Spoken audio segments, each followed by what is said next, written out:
Hi, I'm Chris Bergwald, Director of Adult Faith Formation with the Diocese of Sioux Falls. And I'm Eric Gallagher, the Director of Adolescent Faith Formation for the Diocese of Sioux Falls. And today we're going to talk about Chapter 7 in Sherry Weddell's book, Forming Intentional Disciples. Chapter 7 is about the topic of openness to the faith and the thresholds that we started looking at a couple of videos ago. So Eric, for me, the biggest thing with this chapter, the one thing that I took away from most particularly was that openness, you can't push them. Just because somebody open is it they're not yet seeking. We'll talk about the next video, the next chapter. That just because somebody's open, sometimes I know I've done this before. Somebody is open to learning more about Catholicism, learning more about Jesus and His church, and I sort of take that as sort of I've got somebody on the hook and I've got to give them everything, and I ended up sort of overwhelming them and like whoa, because they're just they're open, but they're not actively looking yet, and so I end up sort of pushing them away at least temporarily, or that can happen. And sometimes I think we're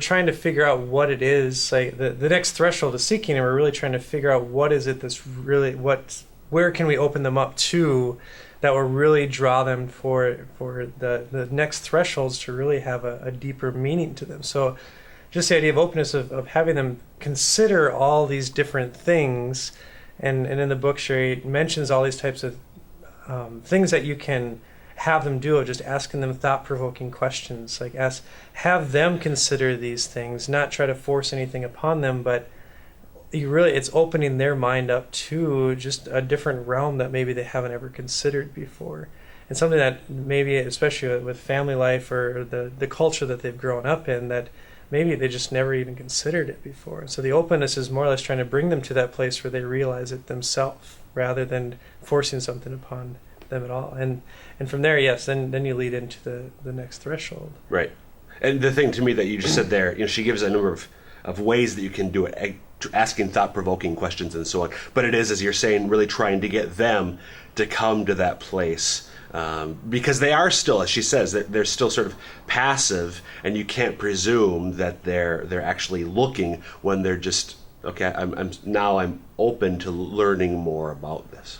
I think one of the keys in helping them in this openness that I found in ministry is really helping them to be able to articulate the things that of just their experiences and the things, because God has been working in their lives since the day they were born, since they were created, and really all the things that have happened to them have happened for a reason, and just this idea that God might have something in all this, like there is a place, like there is a reason for this to happen. So just having them articulate, I know Sherry used like, how does that make you feel, or why do you think that stuff like that happens?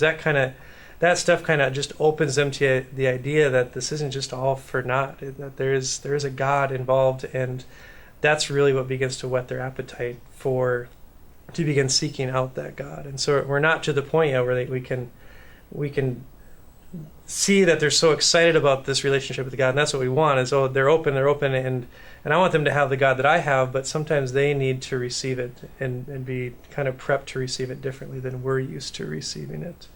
And so just having them bring themselves to that place to be open is an incredible experience to be a part of. And something, I don't know if we've hit on this, but obviously the important thing throughout this is to be praying for them, so that that they would have the grace to be open and then transition to the next point. Because it is really a journey.